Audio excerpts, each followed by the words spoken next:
और फिर भी कर्ज ना चुका पाओ तो एक बहुत अचूक उपाय मेरे भोलेनाथ भी कर्ज को मुक्ति दिलाने वाले हैं। हनुमान जी भी तो उन्हीं का 11वां रुद्र है।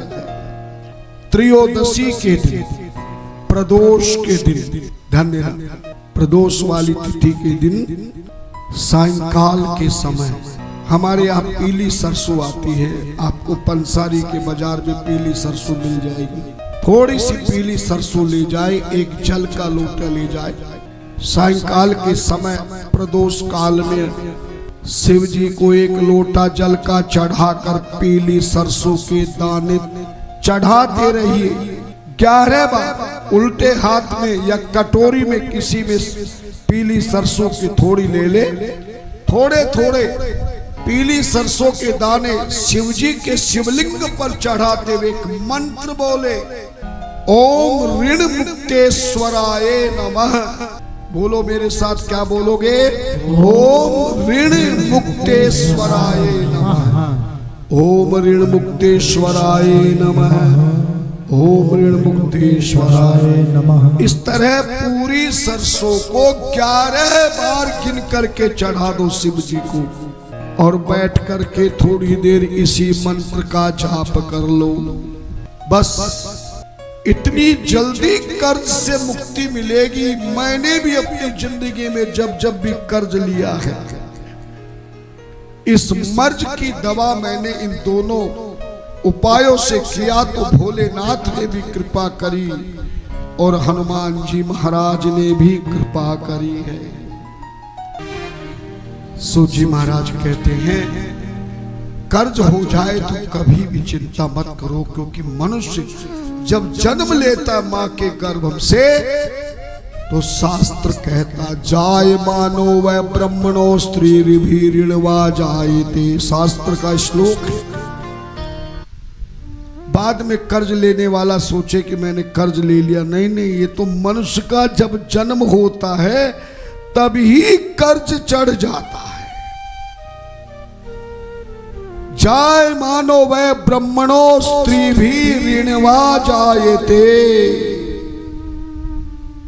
और एक कर्ज नहीं, 3 व्यक्तियों का कर्ज चढ़ जाता है। इसीलिए तो मनुष्य जन्म से लेके जब तक मरता है उसकी चिंता जिंदगी में कभी समाप्त नहीं होती है ना। देखना वो बचपन में भी रोता रहता है, देखा होगा।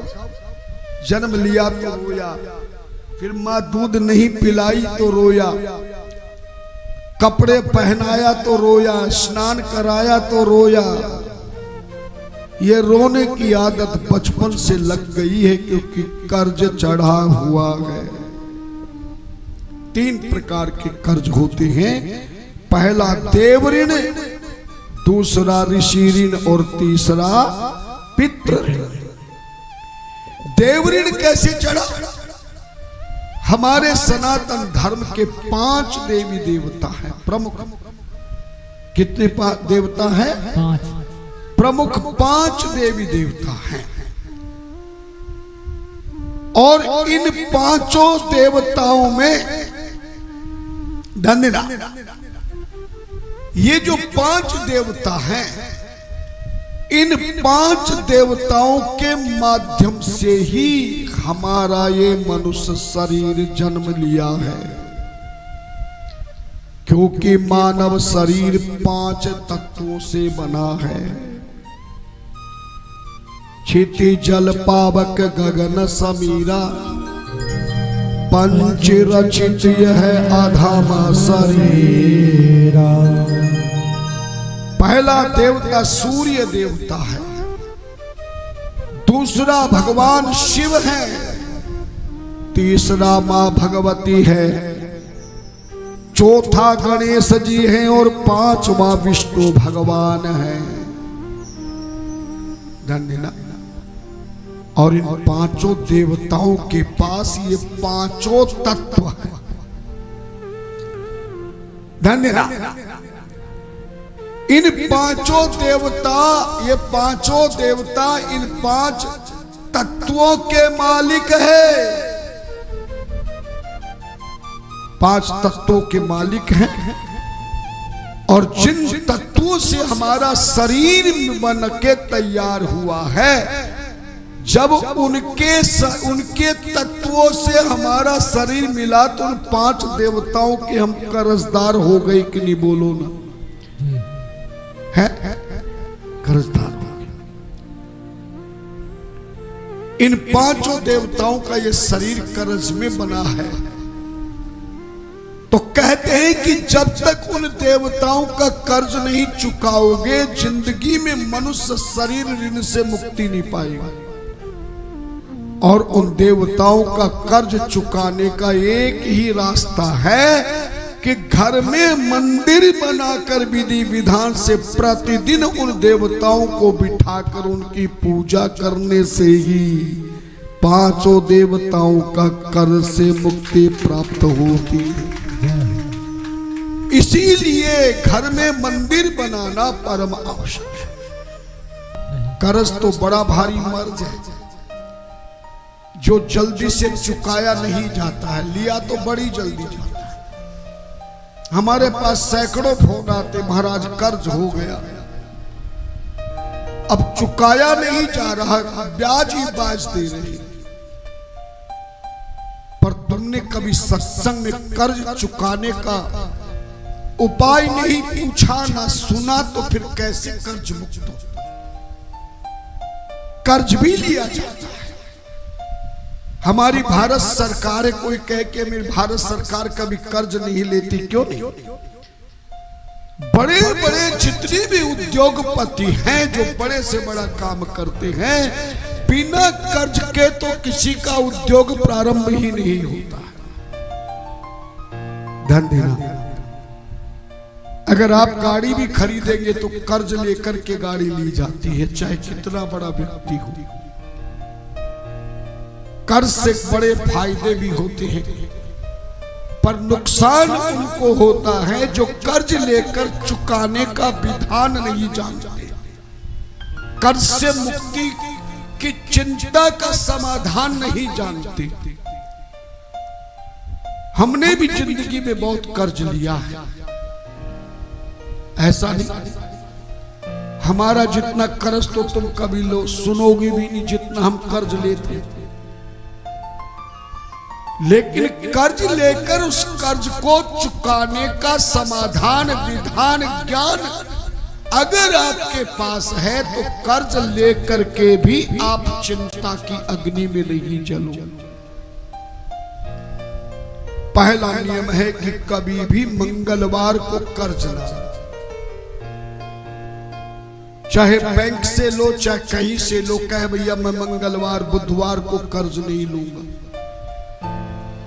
हमने भी कई बार कर्ज लिया तो हमने पहले कह दिया कि हमारे खाते में मंगलवार बुधवार को पैसा मत डालना। मंगल को लिया हुआ कर्ज दंगल बना देगा, बसे बसाए घर को जंगल बना देगा। बुधवार को भी कर्ज लेना अच्छा नहीं माना, लेकिन अगर कर्ज लेकर के कर्ज की किस्त चुकानी हो, कर्ज देना तो मंगलवार को ही दे। कर्ज हमेशा मंगलवार बुधवार को देना चाहिए, बहुत जल्दी कर्ज से मुक्ति हो जाती है। और दूसरा काम, कर्ज को चुकाने वाले हमारे हनुमान जी महाराज हैं। संकट ते हनुमान छुड़ावे, मन क्रम वचन ध्यान जोड़ा। हनुमान जी महाराज की दया से कर्ज मुक्ति होती है। अगर आप कर्ज से युक्त हो गए हैं, संयुक्त हो गए हैं, प्रयुक्त हो गए हैं, परेशानी में बैठ गए हैं, तो आप तो हनुमान जी के चरणों को पकड़ लीजिए। हर मंगलवार को हनुमान जी के मंदिर में सायंकाल जाओ, स्त्री हो या पुरुष, बेटी हो या बेटा, पढ़ा लिखा हो या कैसा भी, गरीब हो या अमीर, कर्ज को चुकाने के लिए हर मंगलवार को सूर्यास्त के समय में हनुमान जी के मंदिर में चले जाओ, एक हनुमान चालीसा की पुस्तक ले जाओ, और हनुमान जी का परम प्रिय भोग है भुने हुए चने और गुड़। आज मंगलवार को लोग जब भोग लगाते हैं तो बूंदी का, लड्डू का या बर्फी का लगा। हमारे यहाँ शास्त्रों में, धर्म ग्रंथों में कहीं भी लड्डू का जिक्र तो किया है, गुड़ का जिक्र किया, पर बूंदी का या बर्फी का भोग का, हनुमान जी का जिक्र कहीं नहीं है। लेकिन कहीं भी हनुमान जी का मंदिर हो, देखना हनुमान जी के मंदिर के बाहर आपको प्रसाद की जितनी दुकानें हैं और सारी दुकानें आपको बूंदी की या लड्डुओं की मिलेगी, भुने हुए चने और गुड़ कहीं नहीं मिलेगा। ये इसका भी काम हो गया क्या? हाँ, ये लगा हुआ इसी काम में, ध्यान देना। सो जी महाराज कहते हैं हनुमान जी महाराज को कभी भी भोग लगाओ तो भुने हुआ चना, काला चना होता ना भुना हुआ, राजस्थान में उसको भूंगड़ा कहते हैं। भुने हुए काले चने में थोड़े गुड़ के छोटे छोटे टुकड़े बनाओ, बढ़िया बढ़िया, और प्रसाद तैयार करके हाथ में हनुमान चालीसा की पुस्तक और प्रसाद लेके हनुमान जी के मंदिर में चले जाओ। जा करके आप सबसे पहले हनुमान चालीसा का पाठ करो, उसके बाद संकट मोचन का पाठ करो, और अंतिम में हनुमान जी की आरती बोलो। धन्यवाद। 3 पाठ करने। कौन कौन सा पाठ? पहले हनुमान चालीसा, फिर संकट मोचन, और अंतिम में आरती का भी पाठ कर दो। दीपक से आरती करने की जरूरत नहीं है। और उसके बाद भुने हुए चने और गुड़ का भोग हनुमान जी को लगा के प्रार्थना करो, हे हनुमान जी महाराज, आपने बड़े बड़े कष्ट दूर किया है, मेरे भी कर्ज से मुक्ति दिला दीजिए प्रभु, मैं आपके चरणों में पहुंचा। हे नाथ, आप जिंदगी में मेरी इस सहायता को कर दीजिए नाथ। बार बार हनुमान जी को मन ही मन प्रार्थना कीजिए, और देखिए मंगलवार को आप कर्ज की किस्त चुकाओ, ब्याज चुकाओ, बहुत जल्दी कर्ज से मुक्ति मिल जाए। ऋषियों का कर्ज तब चुकाया जा सकता है जो तीर्थों में जाकर स्नान करे, हाथों से दान करे, और ऋषि मुनियों के द्वारा लिखे हुए ग्रंथों का सम्मान करे, हृदय में ज्ञान धरे, अर्थात सत्संग सुने, ऋषि मुनियों की पूजा सेवा करे, उनके द्वारा रामायण, गीता, भागवत, महाभारत, वेद, शास्त्र, पुराण आदि का पठन पाठन करे। इसलिए घर का मंदिर बनाकर घर देवताओं की पूजन करने के बाद रोजाना सनातन धर्म के अनुसार रामायण, गीता, भागवत, 18 पुराणों में से कोई पुराण या श्रीमद् भागवत पुराण रोजाना पाठ करना चाहिए, चाहे 5 मिनट के लिए ही पाठ करें। अगर ग्रंथों का कोई पाठ ना कर सके तो उनकी चालीसा का ही पाठ कर ले।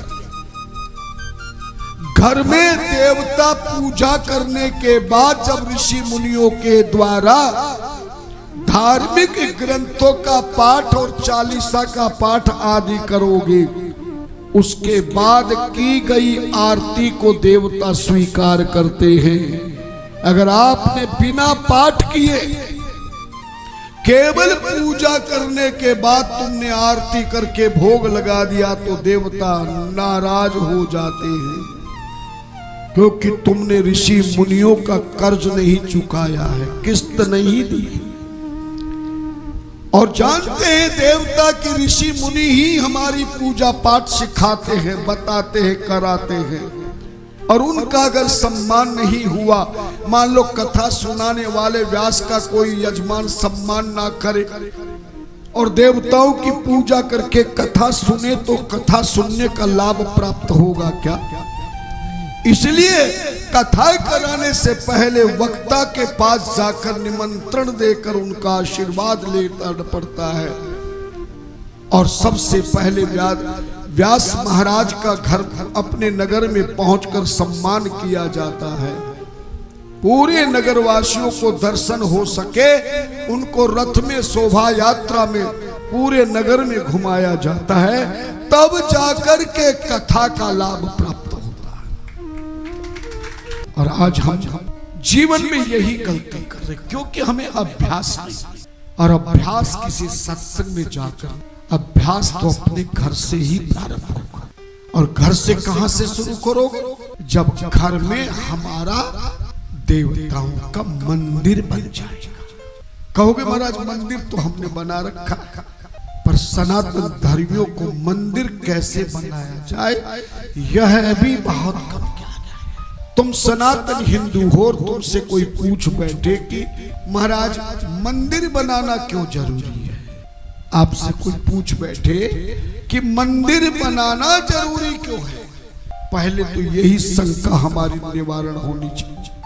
जिन भक्तों का नगर के मंदिर के आसपास में घर हो, मंदिर के सामने हो, पीछे हो, साइड में हो, पास में ही मंदिर हो, 4 कदम पर मंदिर पहुंच जाओगे, तो फिर घर में मंदिर बनाने की आवश्यकता क्या है?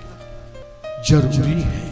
सनातन हिंदू सनातन धर्म के अनुसार जिस गृहस्थ के घर में रसोई चल रही हो और रसोई बनाने के बाद यदि तुमने घर का मंदिर नहीं बनाया, तो आपके घर में बिना मंदिर के कोई लाभ प्राप्त क्यों? मंदिर में देवताओं की पूजा होती है, ग्रंथों का पाठ होता है। और हमारे इस ग्रस्त जीवन में सनातन हिंदू परिवार के लिए कहा गया है, हिंदू सनातन धर्मियों के लिए बताया गया है कि जब कोई भी मनुष्य मां के गर्भ से जन्म लेता है तो बालक रोता है ना? क्यों रोता है? हालांकि तुम्हें साधारण भाषा में कोई समझाएगा तो कहेंगे कि वो 9 महीने गर्भ में रहा, उसे नरक जैसा दुख मिल रहा था, इसलिए वो प्रार्थना कर रहा था कि एक बार करुणा कर दे ही, एक बार तू उस नरक गर्भ कुंड से मुझे बाहर संसार में भेज दी प्रभु, मैं तेरा भजन करूंगा, यजन करूंगा, तेरा सृजन करूंगा। ऐसा साधारण भाषा में संत कहते हैं। लेकिन जैसे वो गर्भ से बाहर आता, उसको संसार की माया अपनी ओर खींचती है, तब वो रोता है। किससे अच्छा तो मैं गर्भ में ही था, कम से कम भगवान के याद और दर्शन तो हो रहे थे, यहाँ आते तो मैं सब कुछ भूल गया। ऐसा साधारण भाषा में कहते, लेकिन शास्त्र भाषा में प्रत्येक मनुष्य गर्भ से बाहर आकर इसलिए रोता है कि शास्त्र के अनुसार जन्म लेने वाला स्त्री का शरीर हो या पुरुष का शरीर हो, उस पर 3 प्रकार के कर्ज चढ़ जाते हैं। कर्ज माने ऋण। और किसी आदमी के जीवन में कर्ज होगा तो वो खुश होगा क्या? इसलिए ऋषियों का ऋण चुकाने के लिए हर घर में, हर परिवार में रोजाना जिस ग्रंथ का भी पाठ कर सके, अगर उन ग्रंथों का पाठ तुमने कर लिया तो ऋषि मुनियों का कर्ज से मुक्ति हो जाओ। और मंदिर में देवताओं की मूर्तियों के साथ साथ यंत्र होना भी परम आवश्यक है। 4 चीजें अगर आपके पास है, गुरु महाराज का दिया हुआ गुरु मंत्र, अपने इष्ट देव या कष्ट सर्व कष्ट निवारण यंत्र, अपने धर्म का या गुरुदेव का ग्रंथ ध्यान देना, और विधि विधान का संत विधिवत कर्म करने का ज्ञान, ये चार चीजें अगर आपके पास है, धर्म का ग्रंथ, यंत्र और मंत्र, तब जाके आप संत बनेंगे। हृदय संत बनेगा, आपके पापों का अंत होगा, और तब भगवंत की कृपा पात्र बनकर जीवन सुखमय बना सकेंगे। लेकिन मंदिर भी केवल ऐसा नहीं जहां मर्जी बना दो, जैसा मर्जी बना दो। शास्त्र कहता है बिना विधि विधान के बनाए हुआ मंत्र भी आपका धर्म लाभ प्राप्त नहीं करेगा। हमेशा घर का मंदिर पूर्व दिशा में या ईशान दिशा में ही बनाना चाहिए। धन्यवाद। अगर आपके घर में पूर्व दिशा ईशान दिशा खाली नहीं है या मंदिर बनाने लायक नहीं, रुकावट है, कोई परेशानी है, तो आपको एक काम करना चाहिए, चर मंदिर बनाना चाहिए, चलने वाला, उठा के कहीं रखने वाला, अर्थात एक चौकी जैसी बनाकर उसको मंदिर का रूप बनाकर उसमें देवताओं को विराजमान कर लीजिए। उसे उत्तर दिशा की ओर रख दिए। 3 दिशाएं होगी, ईशान दिशा, उत्तर दिशा और पूर्व दिशा, क्योंकि दिशाओं में से ही सब कुछ कर्म लाभ होता है। पुरतः सर्वदेवास्य पश्चिमे च मानवा, उत्तरे तीर्थ ऋषि स्थितो दक्षिणे पितरस्तथा।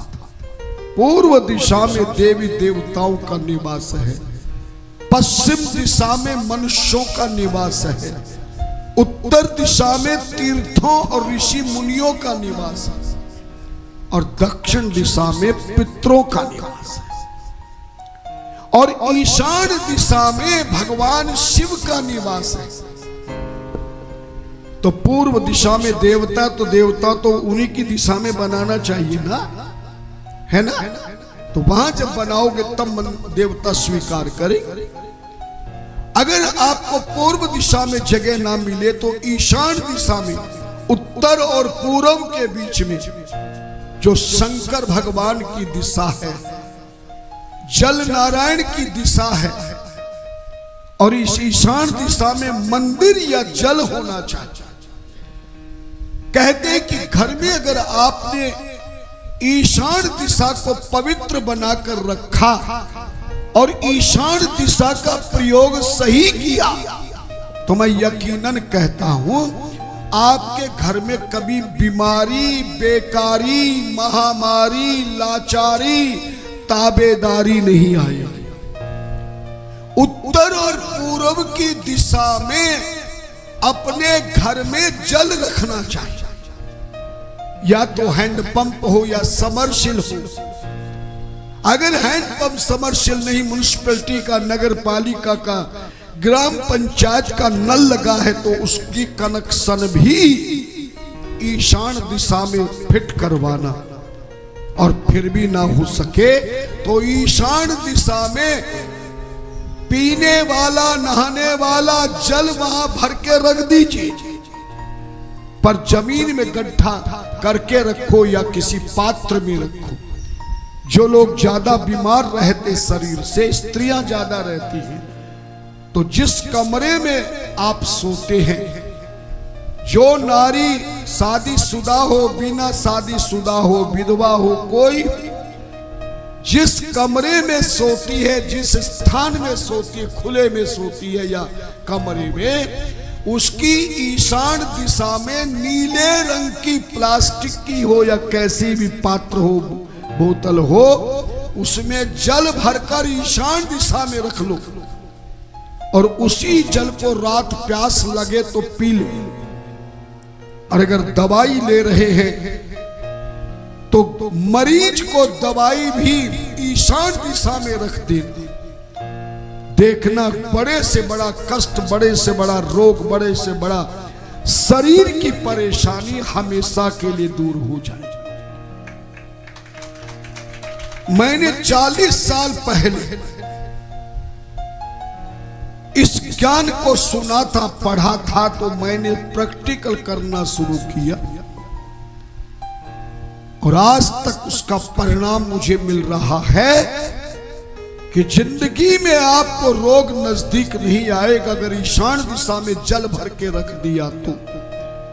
मगर आपने इस उत्तर दिशा में, पूर्व दिशा में, ईशान दिशा में टॉयलेट बना दी, लैट्रिन बाथरूम बना दी, शौचालय बना दिया, तो उस घर में बीमारी ऐसी घुस जाएगी कि जाएगी नहीं किसी दवाई से। ईशान दिशा में कभी भी गंदगी नहीं रखनी चाहिए। जूते, चप्पल, झाड़ू, टोकरी, मच्छरदानी, छाता, ये सब चीजें नहीं रखनी चाहिए। टूटा फूटा सामान, पुराना सामान ईशान दिशा, पूर्व दिशा, उत्तर दिशा में नहीं रखना चाहिए। उसे खाली रखना चाहिए, साफ सुथरा रखना चाहिए। रोजाना धोए, रोजाना पूर्व, ईशान, उत्तर को साफ करके धो करके रखें। और हर शनिवार को घर की अगर आपकी छत है तो घर की छत को भी आप शनिवार को साफ करके धो देना। आपके घर में से अगर बीमारी है तो भाग जाए, बेकारी है तो किस्मत जाग जाए। देखना आपको कैसे आनंद मिलता है। हमारे ऋषि मुनियों ने सब ये चीजें बताई है। इस तरह ऋषियों के ऋण से मुक्त हो और अंतिम में पितरों का ऋण कैसे मुक्त हो। अगर पितरों के ऋण से मुक्त होना चाहते हैं, दरिद्रता, बेरोजगारी, कर्ज, बीमारी, कलेश, बना हुआ काम बिगड़ जाना, ये सब पितरों के प्रकोप से होता है। जो हमारे बुजुर्ग पितृ बन गए हैं, जिनका हम हर वर्ष में पितृ पक्ष में, श्राद्ध पक्ष में हम उनको प्रसन्न करने के लिए श्राद्ध तर्पण करते, ब्राह्मण देवता को भोजन कराते, हाथों से दान करते हैं। उन पितरों को प्रसन्न करने का एक ही तरीका है कि आप अपने घर की रसोई सबसे बढ़िया बनाएं। चाहे कच्चे मकान में हो, चाहे पक्के मकान में हो, चाहे साधारण मकान में हो, चाहे बंगला बना हुआ, अगर रसोई सही दिशा में आपने बनाई है, चूल्हा सही दिशा में रखा है, भोजन बनाने का सही तरीका है, तो मैं यकीनन आपसे कहता हूं कि आपके घर में कभी भी पितृदोष कभी भी नहीं लगेगा। और पितृदोष नहीं लगने का एक ही रास्ता है कि आपको कर्ज नहीं होगा, शरीर में रोग का मर्ज नहीं होगा, घर में कलेश नहीं होगा, द्वेष नहीं होगा, आने वाला व्यक्ति प्रसन्न रहेगा, हर व्यक्ति के द्वारा तुम्हारा सम्मान होगा, हर चीज का तुम्हें ध्यान होगा, हर व्यक्ति, हर चीज का तुम्हें ज्ञान होगा। क्योंकि पितृदोष जब नहीं होता है तो वह भगवान का निवास हमेशा बन जाता है। रसोई हमेशा आग्नेय दिशा में बनानी चाहिए। पूर्व और दक्षिण के बीच का जो स्थान है, मंदिर और जल का स्थान कहां बनाएंगे? ईशान दिशा में भगवान का स्थान है। वो पूर्व और उत्तर के बीच में है। लेकिन रसोई का स्थान पूर्व और दक्षिण के बीच में जो दिशा है, कहोगे मैंने कैसे देखे? किसी भी दिशा को देखने के लिए आप घर, अगर कमरे के अंदर दिशा देखनी तो कमरे के बीच में खड़े हो जाओ। पूरे घर की दिशा देखनी है तो घर के बीच में खड़े होकर उधर मुख कर लो, जिधर सुबह सुबह तुम्हारे घर से उगता हुआ सूर्य दिखाई देता है। और जैसे उधर मुख करके खड़े हो जाओ तो दोनों हाथ फैला लो। जब दोनों हाथ फैला लेंगे, है ना, जब आप दोनों हाथ फैलाएंगे तो चारों दिशाएं बन गई, आठों दिशाएं बन गई। जो सूरज जिधर उगता हुआ सिर किया है वो पूर्व दिशा है। आपके पीठ के पीछे पश्चिम दिशा है। आपके उल्टे बाएं लेफ्ट हैंड की ओर उत्तर दिशा है और आपके सीधे दक्षिण हाथ की ओर दक्षिण दिशा है। चारों दिशाएं हो गई। जिधर आपका मुख है उधर कौन सी दिशा? जोर से बोलो। पीठ के पीछे कौन सी दिशा है? थोड़ा सुमित जी आप भी माइक से बोल दिया करो, हमें भी सुनाई दे कोई बोल रहा। ये तो सब खा पी के इतनी आती है कि इनकी तो वाणी ना निकलती। ध्यान ना, सिर की ओर पूर्व दिशा, पीठ की ओर पश्चिम, उल्टे हाथ की ओर उत्तर दिशा और सीधे हाथ की ओर दक्षिण। चार दिशाएं हो गई। अब चार और देख लो। सिर और सीधे हाथ के बीच की दिशा होगी ना।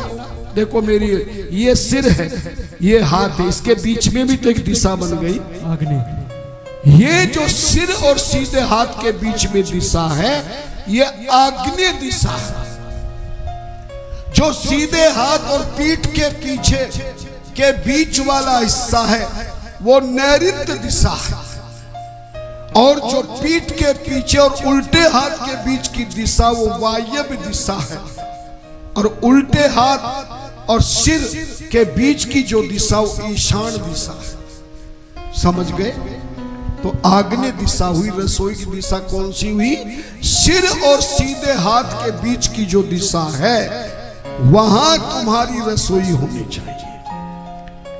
अगर वहां ना बन सके तो पूर्व दिशा में भी आप रसोई बना सकते हैं, पर सबसे बढ़िया आग्नेय दिशा में है। दिशा में रसोई बने और चूल्हा हमेशा रसोई के अंदर ऐसे स्थान पे रखना चाहिए कि चूल्हा जलाते समय, भोजन बनाते समय स्त्री हो या पुरुष उसका मुख हमेशा सूरज की ओर उगता, जहां सूरज उगता पूर्व दिशा में होना चाहिए। अगर आपका भोजन बनाते समय पूर्व दिशा में मुख है, रसोई आग्नेय दिशा में है, फिर आपके घर में रसोई का जो भोजन बनकर अग्निदेव को भोग लगेगा वो पितृदोष से मुक्त कर देगा। आए वे संत अतिथि को भोजन कराओगे आपको पितृदोष से मुक्ति कर देगा। सही दिशा में रसोई हो, भोजन सही दिशा में मुख करके बनाया गया हो, और तीसरा भोजन शुद्ध कारक हो। भोजन की शुद्धता कैसे होगी? आप जब भी भोजन बनाएंगे तो पहली रोटी अपने सबको खाने वाली रोटी जिस साइज की तुम बनाते हो उससे छोटे, सबसे छोटे साइज की होनी चाहिए। छोटे साइज की पहली रोटी बनाकर और कभी भी तवे पर गर्म होते ही रोटी बेल करके तुरंत रोटी नहीं डालनी चाहिए, दोष लग जाएगा, अन्न दोष लगेगा। क्योंकि अन्न जब पैदा होता है और जब तक तुम्हारे पास आटा बनके रोटी बेल कर तैयार होता है, न जाने उस अन्न में कितने दोष आए होंगे, है ना। तो उस अन्न दोष को मिटाने के लिए सबसे पहली रोटी तवे पे डालने से पहले गरम तवे पर थोड़ा सा जल डाल दीजिएगा, जल के छींटे दे दीजिएगा। जैसे ही तवा रोटी डालने लायक गर्म हो जाए तब तक रोटी तैयार कर लो अपने बेल कर चकले पर रोटी तवे पे डालने से पहले गर्म तवे पे क्या डालोगे?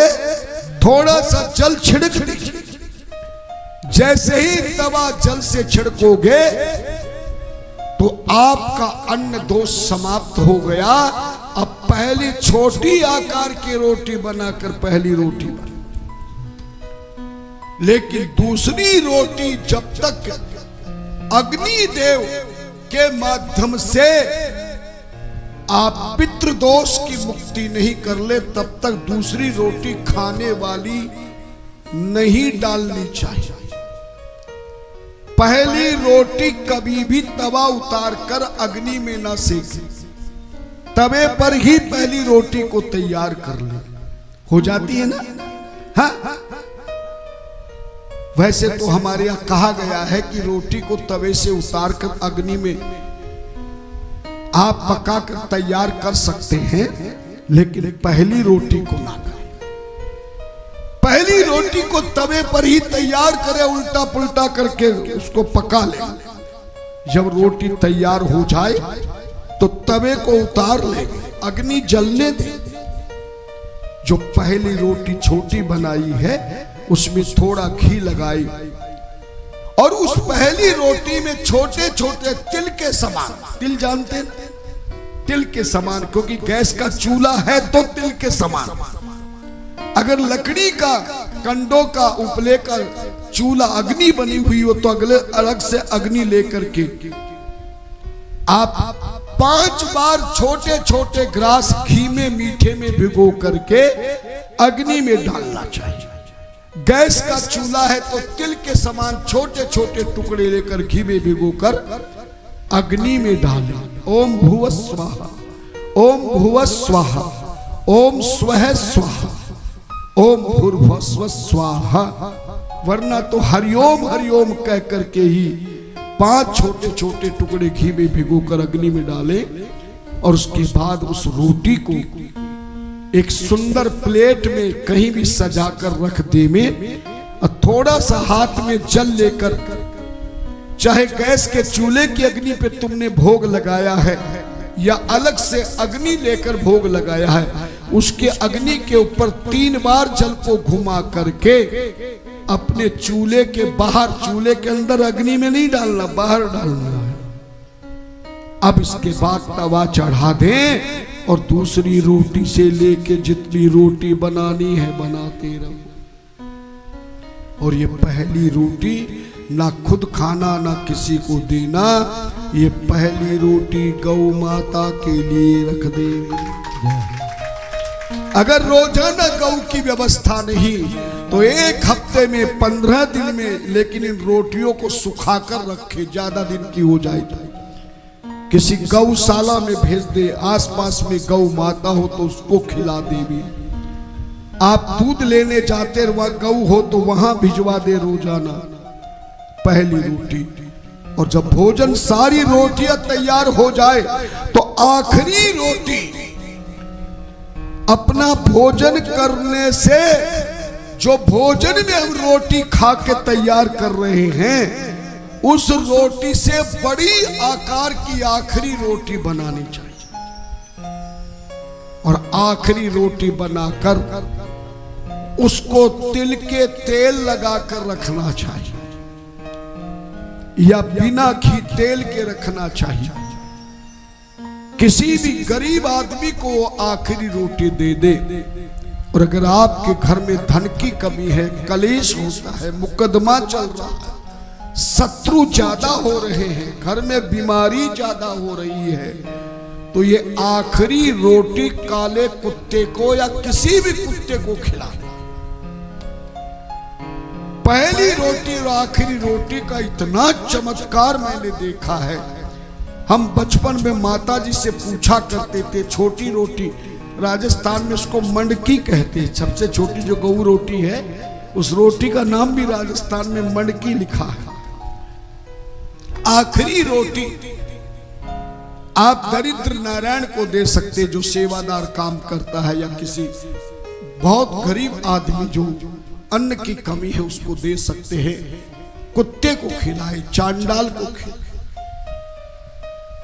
इस तरह। लेकिन अगर आपने जो आटा रोटी बनाने के लिए तैयार कर लिया है, आजकल की ये पढ़ी लिखी देवियां पता नहीं कौन सा शास्त्र पढ़कर आती है, आटा ज्यादा हो गया तो उतनी ही रोटी बनाई और बचे हुए आटे को फ्रिज में रख दिया।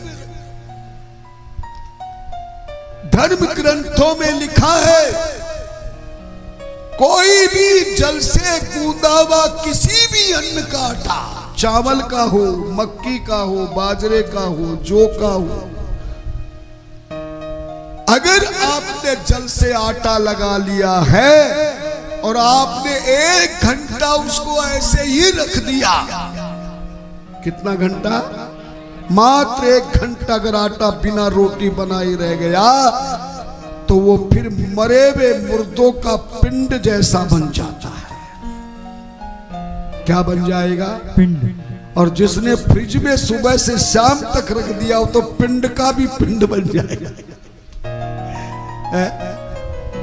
ध्यान देना, ये बातें हमें ज्ञान न होने के कारण तुलसी जी कहते कोई किसी को दुख सुख नहीं देता, काहू न सुख दुख, काहू न को दुख सुख कर दाता, निज कृत कर्म भोग। हमने दुनिया की चीजें सीखी लेकिन हमने रसोई का ज्ञान नहीं सीखा।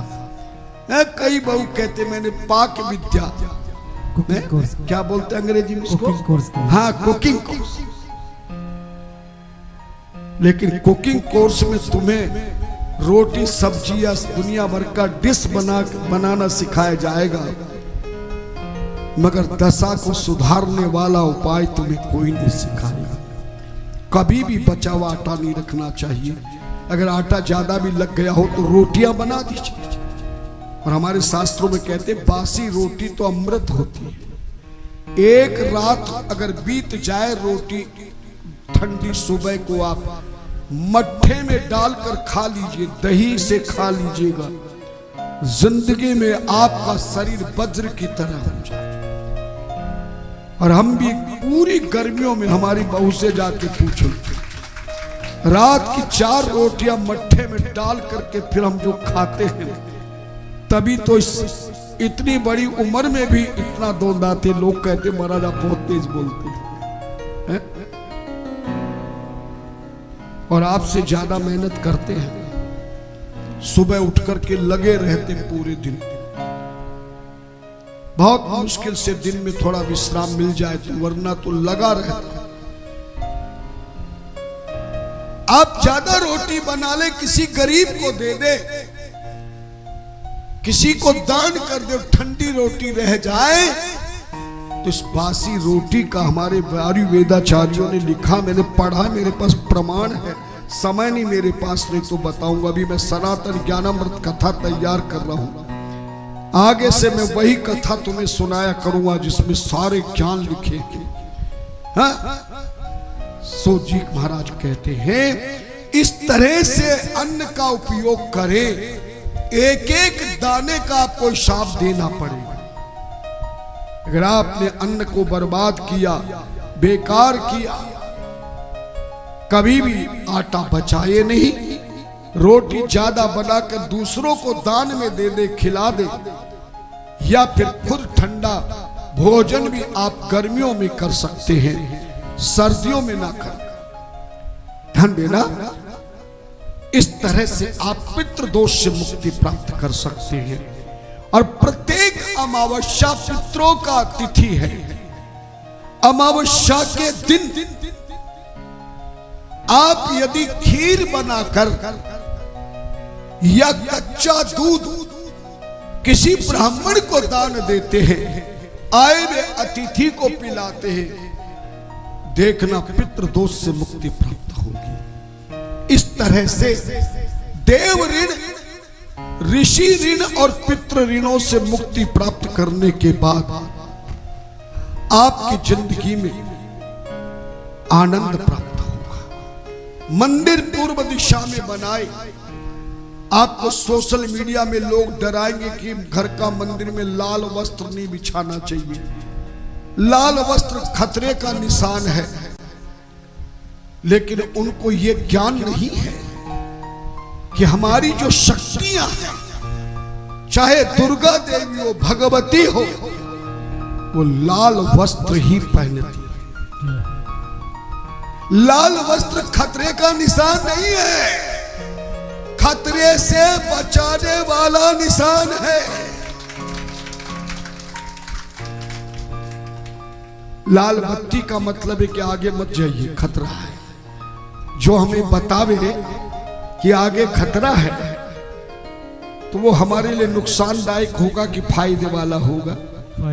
जो हमें बचा।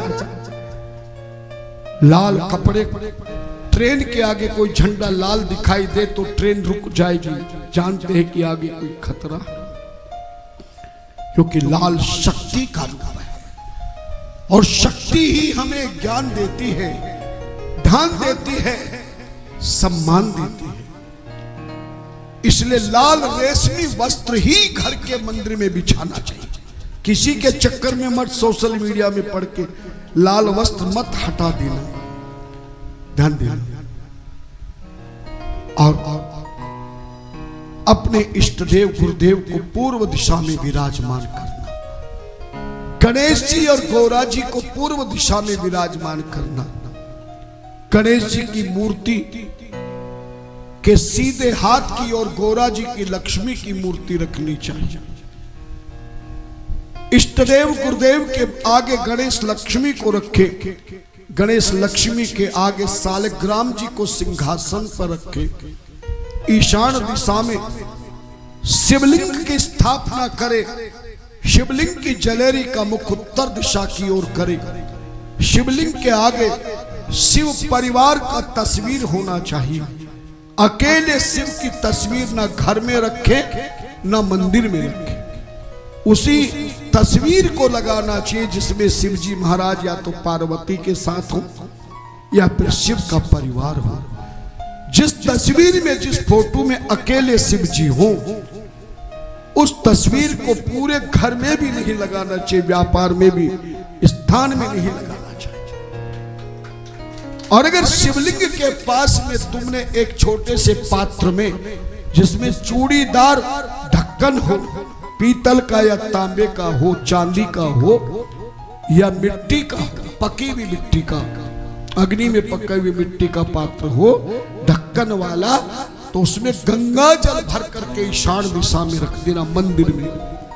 तुम्हारे घर में आनंद ही आनंद की प्राप्ति है। जितना मैं तुम्हें बता रहा हूं, जीवन में बता रहा हूं, मैंने प्रत्यक्ष में अपने ऊपर इसको किया। 13 वर्ष तक मैंने हर चीज को बताने से पहले प्रैक्टिकल करके देखा। और आज जो भी हमारी कथा को सुन रहे हैं वो लोग करके खुद बताते हैं कि आपके किए गए कार्य से हमारा कार्य सफल हुआ। माता जी बैठी मेरठ से आई भी, जो कल पत्र दिया था आपने हमें, है? ऐसे बहुत प्रामाणिक हैं। विधा विधिवत अगर आप करोगे तो लाभ प्राप्त होगा। इस तरह से और पूर्व दिशा से लेके दक्षिण तक सामने की दीवार में, पूर्व से अग्नि दिशा तक, दक्षिण दिशा तक आप देवियों की फोटो लगाएं। भगवान राधा कृष्ण की अगर तस्वीर आपको बढ़िया लगानी हो तो पश्चिम दिशा में लगाना, मंदिर में भी पश्चिम दिशा में लगाना।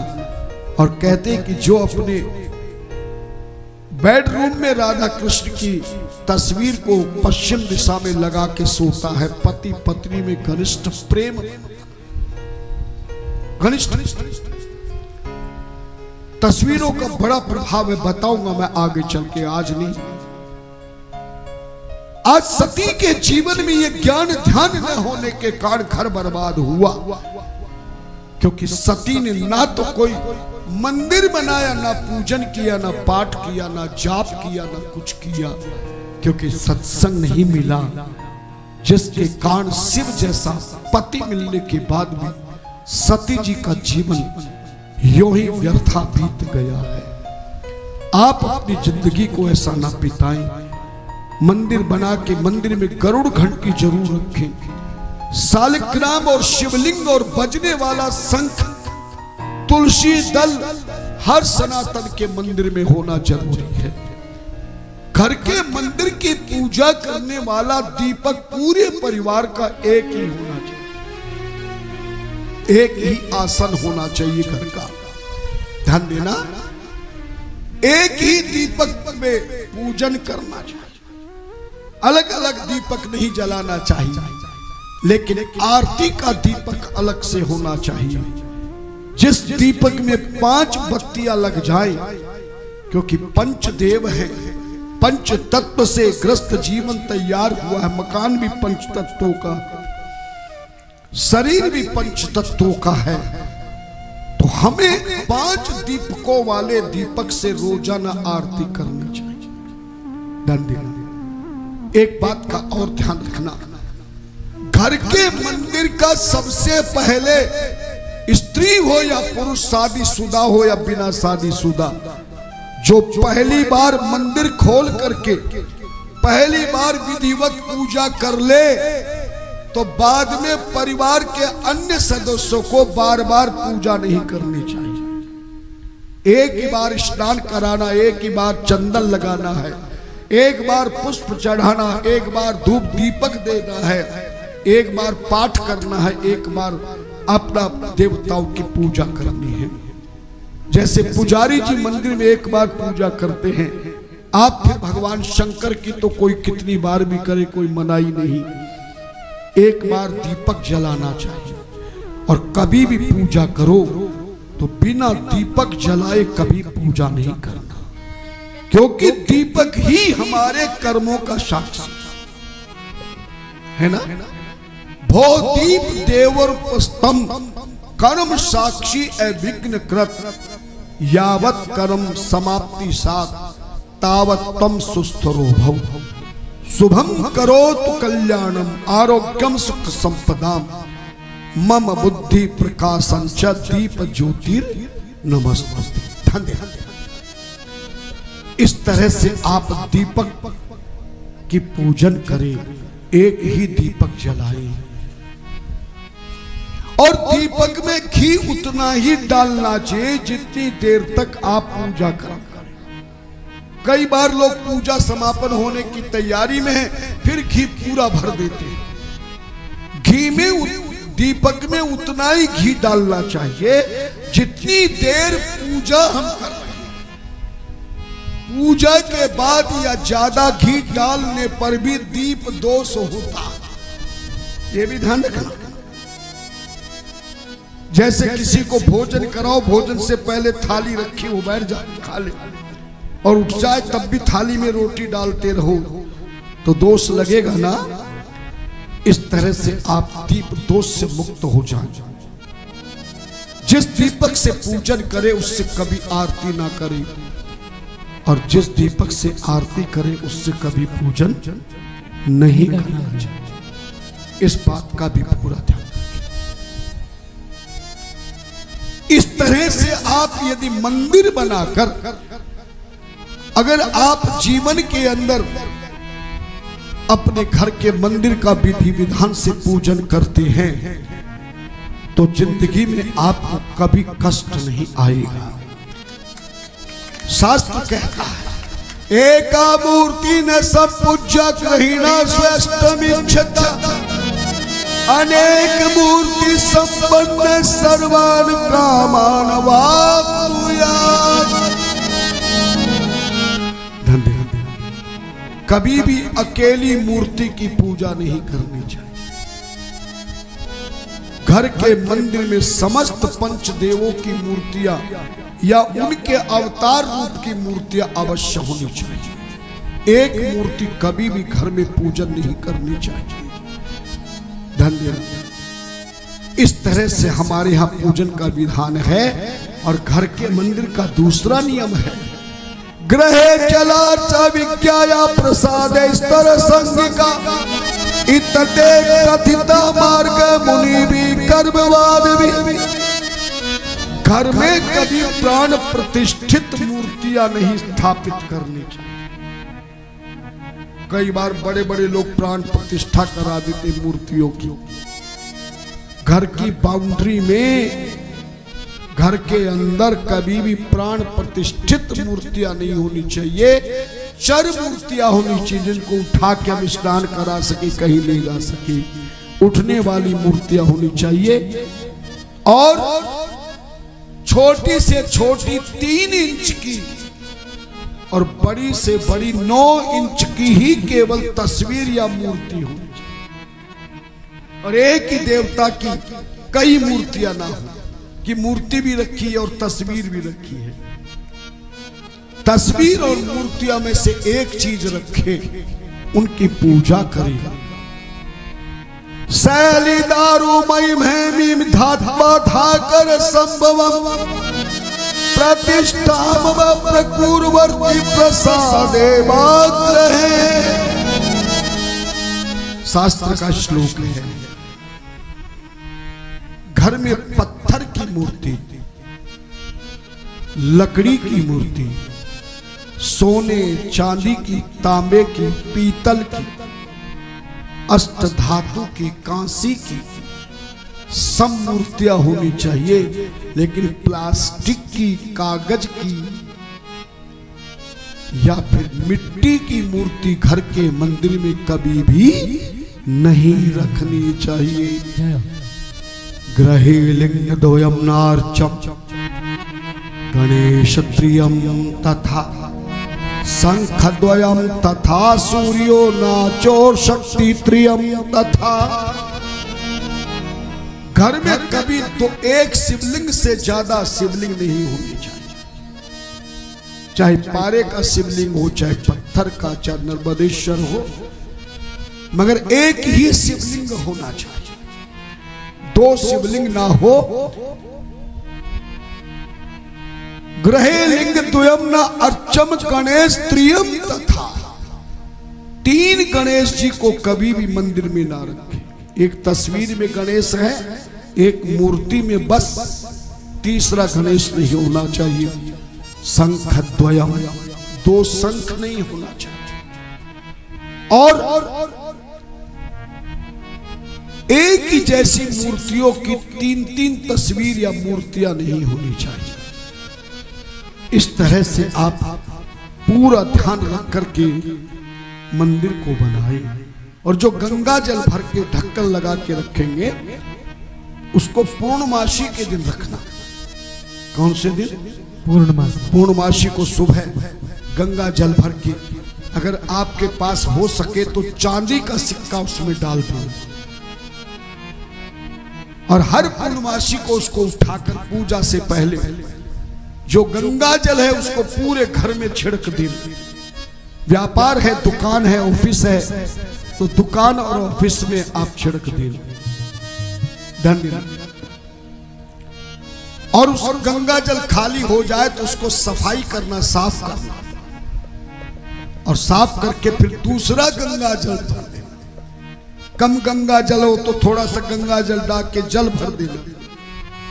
सिक्का वही होना चाहिए, साफ करके वही सिक्का। और गरीब आदमी हो तो 1 रुपए का सिक्का, 2 का नहीं, 5 का नहीं, 10 का, 1 रुपए का सिक्का हमारा शुभ माना गया है। देखा होगा ना, कोई आदमी कितने भी रुपए दे पर 1 रुपया लगा के देता ताकि बढ़ोतरी होती रहे, क्योंकि एक परमात्मा का भी नाम है, एक ओंकार वाहेगुरु सतनाम। धन्यवाद।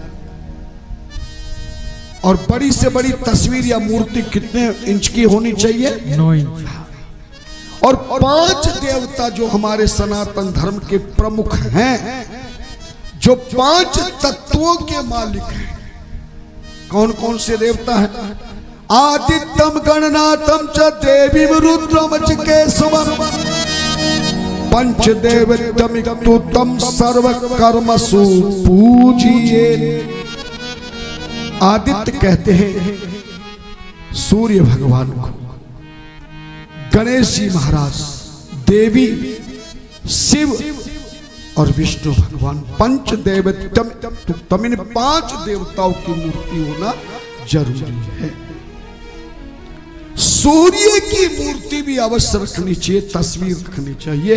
सनातनियों को मालूम नहीं है, पिंड रूप में तो सूर्य आकाश में जल देते हैं, पर घर के मंदिर में सूर्य भगवान की कौन सी तस्वीर मूर्ति रखेंगे? कई बार लोग चमकते हुए चेहरे का जो किरणें निकल रही है ऐसा मुख रख लेते हैं, गलत। सूर्य की मूर्ति है जो 7 सफेद घोड़ों के रथ में राजा के रूप में बैठे हैं और उनका रथ अरुण देवता चला रहे हैं, ऐसी मूर्ति या तस्वीर घर के मंदिर में पूर्व दिशा में रख करके इनकी पूजन करनी चाहिए। क्योंकि ये 5 देवताओं की मूर्तियां, तस्वीर अगर आपके घर में नहीं है तो फिर आपके मंदिर की पूजा अधूरी हो जाएगी। आप अपना इष्टदेव कोई भी बना ले, राम दरबार रखे, राधा कृष्ण रखे, भगवती रखे, लक्ष्मी सरस्वती रखे, लेकिन सूर्य की, शिव की, दुर्गा की, गणेश और विष्णु की, लक्ष्मी नारायण की जरूर होनी चाहिए। और 5 देवताओं की, क्योंकि 5 देवता 5 तत्वों के मालिक है। आकाशस्य पतिर्विष्णु, आकाशस्य पतिर्विष्णु, आग्नेयश्च महेश्वरी, वायो सूर्य क्षितिरीशो जीवनस्य गणाधिपति। आकाशस्य पतिर्विष्णु, विष्णु भगवान आकाश के स्वामी है। आग्नेयश्च महेश्वरी, मां भगवती अग्नि तत्व की मालिक है। वायो सूर्य, सूर्य भगवान हवा के मालिक है। क्षितिर ईशो, क्षिति कहते पृथ्वी को, ईश कहते शिव जी, शिव जी पृथ्वी के मालिक है।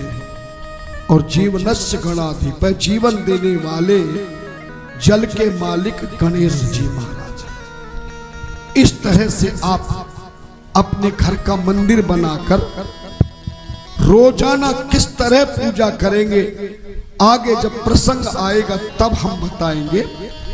लेकिन आप घर का मंदिर अगर आपने जीवन में बना लिया तो फिर आपके जीवन में कभी भी कोई दुख, कष्ट, रोग, समस्या, परेशानी जिंदगी में आपको नहीं आएगी।